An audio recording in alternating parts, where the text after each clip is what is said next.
What does that mean? All right, here we go.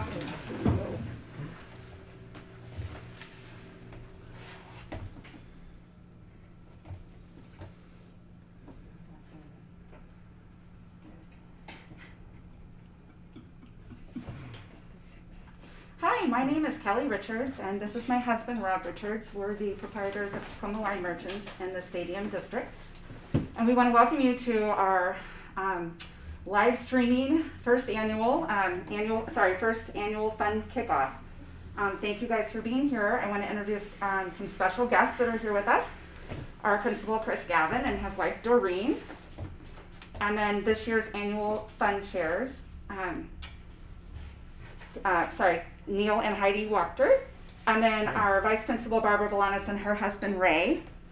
And then I just also wanted to remind everyone that although we're not together in person, we are together anywhere. And so we're practicing our social distancing and wearing our masks and doing everything that we need to do to take all the precautions and follow the health guidelines. And we look forward to when we can gather again as one big community. Soon, hopefully. Yes, good evening, everyone. Thank you to all of the people at St. Patrick's, the school, who has put this wonderful event together. We have some special guests together, a fun evening. You all should have a bottle of wine that perhaps you've picked up at the school. The team has logged over 1,300 miles in the past 4 days, delivering each family a bottle of wine. If you haven't received your bottle yet, we hope you reach out to Christy to pick it up as soon as you can. For those that do have it, pop that cork and let's have some fun, okay? I'd like to thank Galucci's Catering for providing the food that you should have received with your bottle of wine. I'd also like to send a special thank you to Simpatico Cellars for the wine tonight. And we do have Tim from Simpatico Cellars tonight who is going to talk us through the wines that we'll be enjoying during our event. So thanks to Galucci's and to Simpatico. Thanks to everyone at St. Pat's for putting this all together. And thanks for joining us. I'd like to introduce Tim Steinke of Simpatico Cellars, who's going to talk us through these wines.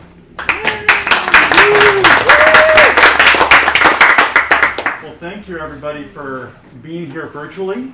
It's an honor to be here. It's an honor to be part of the St. Pat's Annual Fund. Thank you all for being here in person. Before we actually start talking about wine, I wanted a quick personal story. When Rob and Kelly first asked me to be a part of this, it was for me a no-brainer. Parochial schools are very, very important for me. I honestly don't think I'd be alive were it not for parochial schools. My mom used to be a nun. And she was a nun in the Midwest in the mid-60s, 1963. She was a member of this CC order in Rochester, Minnesota. And she started as an 18-year-old, just fresh out of high school.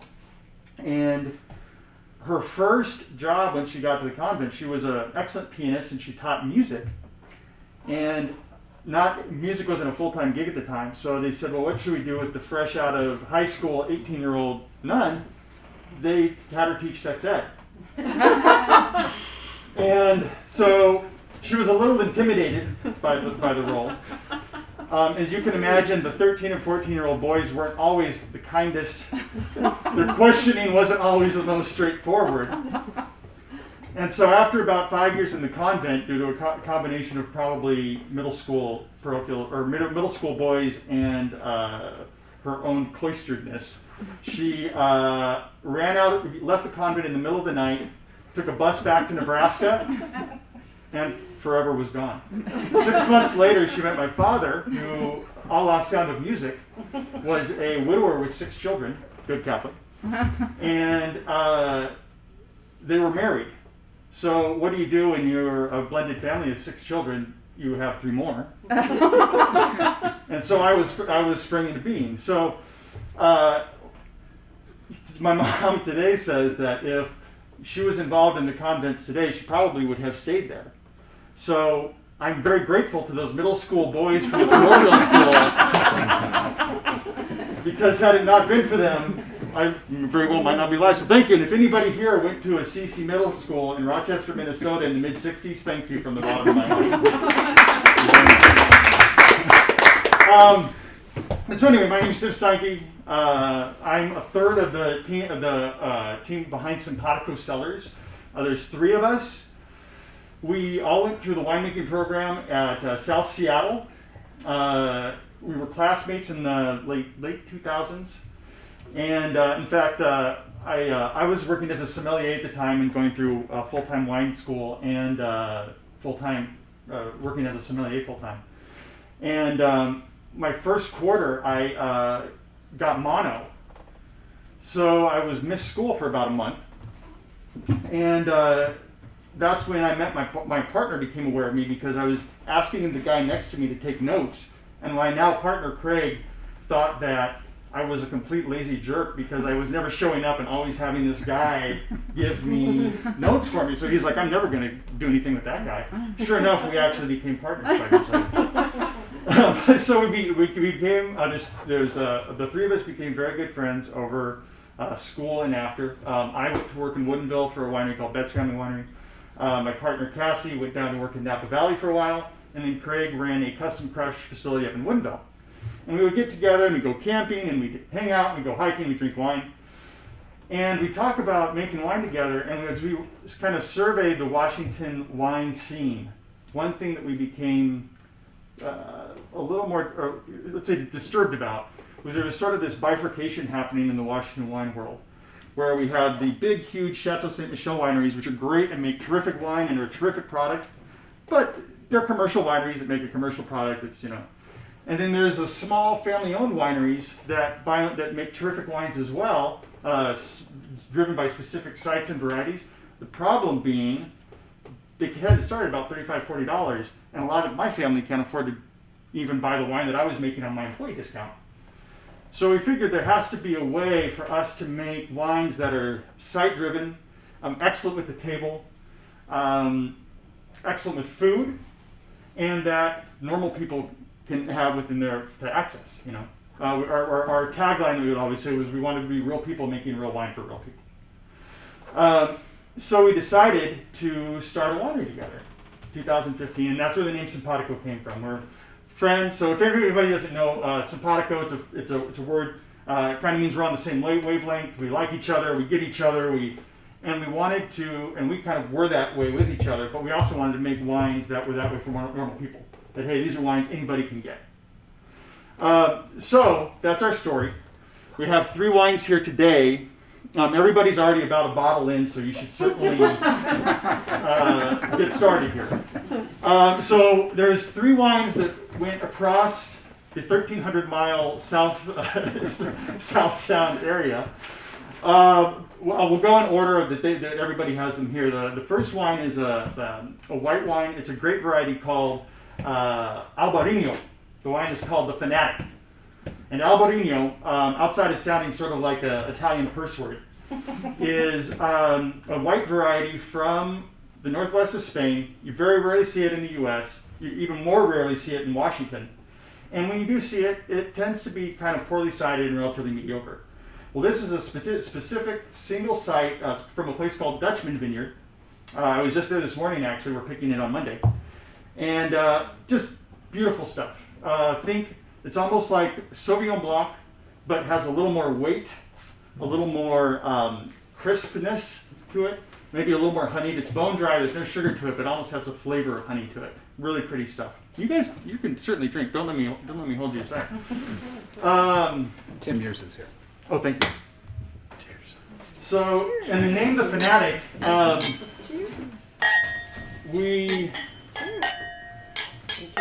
our first vintage of this was in 2015, and we took a tank sample into the CenturyLink field and just asked them if they'd like to buy any of it, and they ended up buying the entire production of the first vintage for the Seahawks suites in the Seahawks stadium.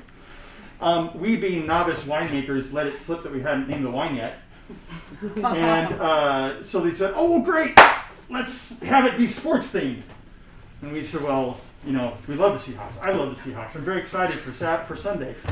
But we don't want to have the 12th man white for the rest of our lives, right? So it's a weird variety from a weird site. So the Fanatic sort of stuck, and fan is short for fanatic, so they were happy with it, and so don't let that story get between us, beyond us though, because it's not well known.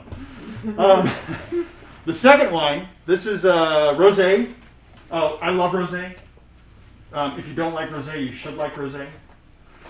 It is probably my favorite summer wine. It kind of looks like the sky right now, with all of the smoke and the pink stuff. But it is something for me that just says summer about rosé. It's crisp. It's sort of voluptuous on the mouth. Really pretty stuff. And this is a wine that we make. It's a lower alcohol version of a French grape called Grenache. We leave it on. It's actually a red grape. When we crush it, we leave it on the skins for about 30 minutes, and it gets that color. And that's all it does. And then we take it off and we make it the rest of the way like a white wine. So it's crisp, it's refreshing, and there's something about the seasonality of it that I've always loved. It's sort of like the pumpkin spice latte of summer wine. And lastly, the Boss. So this is a Cabernet blend.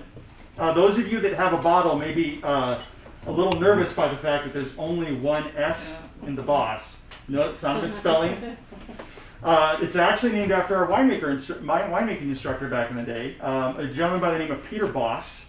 He's a little Dutch guy. He's probably barely goes over this tasting bar. And was a Washington wine vet of 45 years, taught winemakers at Gordon Brothers, Chateau Ste. Michelle, Columbia, and then lastly at the wine program. He now lives up in Paulsbo. I call him Paulsbo Pete. And Peter was a big believer in what he would call the balance of Washington wines. That we could make wines that were fresh, fruit forward, accessible when they're young, good ageability. He felt like we had a very unique place in the world that we could do this. And Washington Cabernet, sometimes when it's young, can be a little toothsome. It can be a little chewy. It can be a little aggressive on the structure. So what we do with all our Cabernet is we age it for 2 years in barrel and another year in bottle. So even this Boss right here has been aged for 3 years before we actually give it to anybody. So our idea is that hopefully what that means, and I really like this here, to me it's all about texture. You're going to see a really plush, really integrated texture that is sort of unusual for a young Washington wine, hopefully. And so we named the wine after Pete. There's a little shout out to him on the back of the bottle. If anybody's actually drinking the wine, you can look at read our shout out on the back. And when we asked to use his name, Peter only gives usually about 30% of his attention to any one thing. So I think he sort of said, "Oh yeah, that's great." And I sent him the text that I was going to use for the thing. He said, "Oh yeah." Well, I don't think he quite computed what we were doing, and so the first time he actually saw the bottle was at his retirement party. We brought a case to his retirement party, and we took it out, and I have no idea. He might have had a couple glasses of wine by then. Don't know. But he literally just started crying. For the only time I've ever seen him cry. And so it's a very heartfelt tribute to us, and thrilled that we could share it with everybody tonight. So, thank you for joining us virtually. Thank you all for joining us physically, and I just can't say how honored we are to be a part of the annual fund drive this year. Thrilled to be here. Thank you.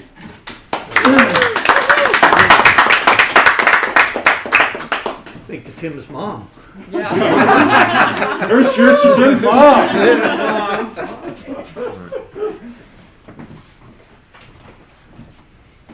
Well, I just am really grateful to Kelly and Rob for hosting us, and for Tim and Simpatico to donate their wine, and for his humor and the information he brought to us.